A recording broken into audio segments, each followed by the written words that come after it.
पिछली वीडियो में हम लोगों ने एंगल डिस्कस किए थे, acute angle, right angle, obtuse angle and straight angle, right. 180 degree measurement जिनका होता है। If the measurement of angle is equal to 180 degree then that angle is known as the straight angle. अब जैसे हम बात करते हैं,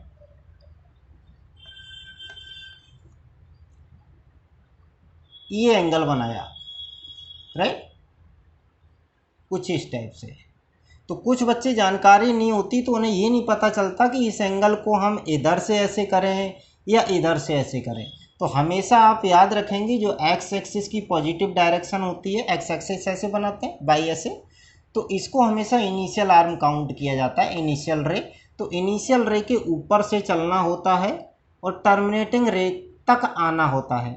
तो इस टाइप से आप एंगल का मेजरमेंट करेंगे। तो जो एंगल ये हमने बनाया है, ये एंगल क्या होगा?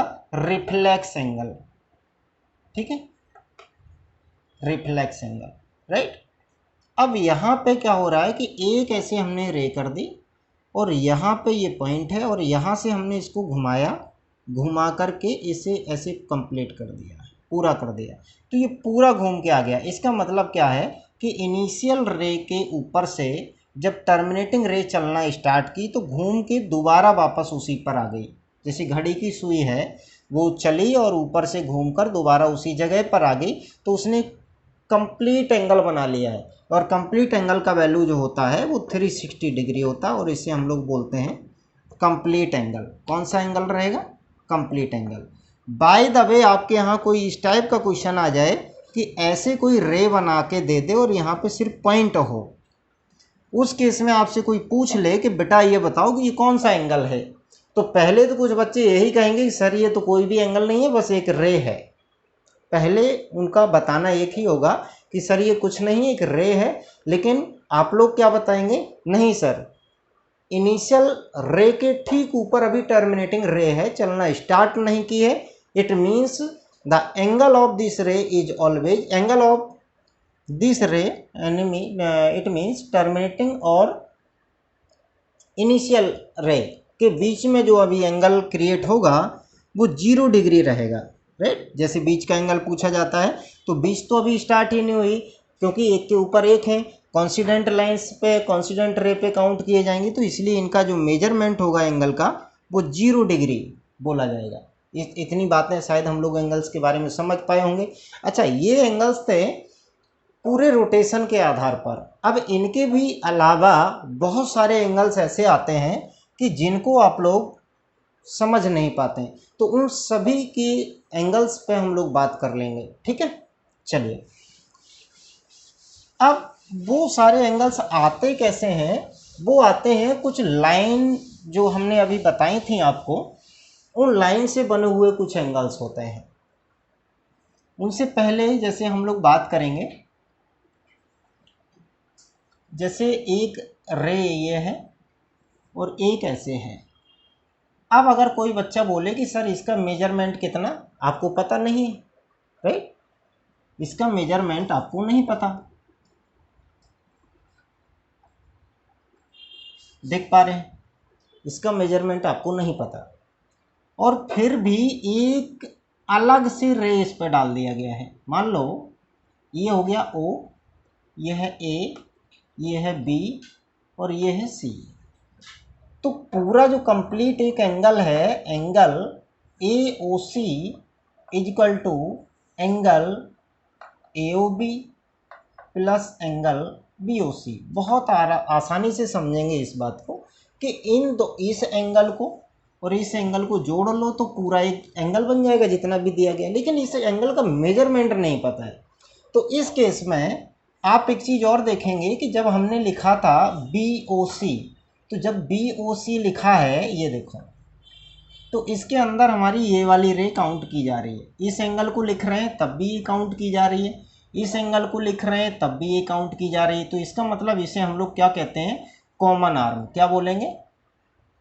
कॉमन रे या common arm, right, common arm हो जाएगी।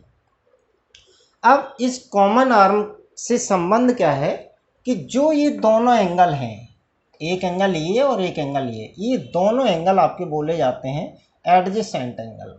राइट, समझ ये बात समझ गए? एडजेसेंट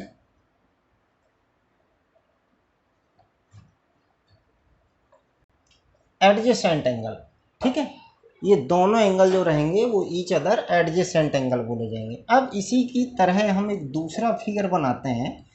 यहाँ से जैसे ये स्ट्रेट लाइन एक पॉइंट है और एक ये है, यहाँ पे एक पॉइंट है और ये, ठीक है, ये हमने O बनाया, ये हो गया A, ये हो गया B, ये हो गया C।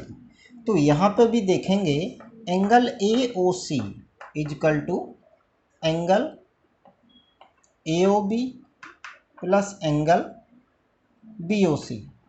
यहाँ पे भी वही कंडीशन है, लेकिन यहाँ पे एक चीज़ और एक्स्ट्रा ऐड है, वो क्या है कि ये एक स्ट्रेट एंगल है। कौन सा एंगल है? Straight angle. और जब स्ट्रेट एंगल है तो इसका एक फिक्स मेजरमेंट हो गया, क्या? 180 डिग्री। जब दो एंगल का सम 180 डिग्री हो जाए और उनमें कॉमन आर्म आ रही हो, एक आर्म जो है वो दोनों की कॉमन हो, तो इस केस में हम इसे बोलते हैं linear pair, linear pair angles, right. ये लीनियर पेयर एंगल्स बोले जाएंगे। कौन कौन से? ये और ये लीनियर पेयर एंगल्स होंगे दोनों के दोनों। क्यों? क्योंकि इन दोनों का सम है जो वो कितना है? 180 डिग्री। इन दोनों का सम कितना आता है? 180 degree. If the sum of two angles, if the sum of two angles is 180 degree and there is a common arm between them, then both angles are known as the linear pair angles, ठीक है। Linear pair angles आपको तभी बताने हैं कि उनमें common arm हो, right. फिर क्या होता है कि अगर दो एंगल का सम 180 डिग्री हो जाए और कॉमन आर्म हो जाए तो हम कह सकते हैं कि AC एक स्ट्रेट लाइन है। इस बात को समझ गए? अब क्या हुआ कि कुछ लोग सिर्फ इतना दिमाग लगाते हैं कि किन्हीं भी angle A plus angle C equal to 180 degree. अगर दो एंगल का सम 180 डिग्री आ गया तो इसका मतलब उनने तुरंत बोल दिया कि वो लीनियर पेयर एंगल हो गए। अरे भाई, क्या ये पॉसिबल नहीं है? जैसे इस टाइप के कोई एंगल्स हों, राइट, कि इसको और इस एंगल को ऐड करने से कहीं पे भी या कहीं और भी एंगल्स बनाए गए हैं, तो ये एंगल जैसे ये वाला एंगल ले लिया है और एक एंगल ये इतना अलग है, इन दोनों को जोड़ के अगर 180 आ रहा है तो क्या ये कॉमन आर्म रख रहे हैं? इसकी एंगल की आर्म अलग है, इनकी एंगल्स की आर्म अलग है। हो सकता है कि कुछ इस टाइप का क्वेश्चन दे दिया जाए और इतना एंगल ये अलग ऐड करके ये बता रहा है और ये बता रहा है, इन दोनों का सम 180 हो गया, तो हमें आप बस ये बता दो कि ये सर दोनों को जोड़ करके हम इन्हें 180 तो ला देंगे, लेकिन हम लीनियर पेयर भी कह देंगे। दो एंगल को ऐड करके 180 आ रहा है, इसका मतलब ये नहीं है कि दोनों के दोनों एंगल लीनियर पेयर हैं। लीनियर पेयर तभी बोले जाएंगे जब उनके बीच में जो आर्म रहेगी वो कॉमन हो सकता है कि अलग अलग दो एंगल रहें और उनका सम 180 आ जाए। तो जब ऐसी सिचुएशन आ जाती है कि दोनों का सम 180 आ गया तो इस केस में हम उन्हें बोलते हैं supplementary angles, right. Supplementary angles बोलेंगे। किसी भी प्रकार के दो एंगल का सम 180 डिग्री आ जाए तो both of them are supplementary to each other. Question आता है कि 30 डिग्री का supplementary, what is the supplementary of 30 degree? तो 30 डिग्री का सप्लीमेंट्री कितना? 150 डिग्री। और अगर क्वेश्चन आ जाए 30 डिग्री का कंप्लीमेंट्री बताओ तो कितना? दोनों का सम कंप्लीमेंट्री पे कितना चाहिए? 90 डिग्री। तो आपके पास 30 डिग्री का कंप्लीमेंट्री कितना हो जाएगा? 60। अच्छा, इस बात को ऐसे समझेंगे, सप्लीमेंट्री और कंप्लीमेंट्री में जो आप लोगों को प्रॉब्लम होती है ऐसे, जैसे हम ABCD लिखते हैं तो S बाद में आएगा, C पहले आता है, तो C माने कंप्लीमेंट्री, इस दोनों एंगल का सम 90, S बाद में आता है, इसलिए इन दोनों का सम 180। इस प्रकार से हम लोग समझेंगे। बाकी का नेक्स्ट टॉपिक में हम लोग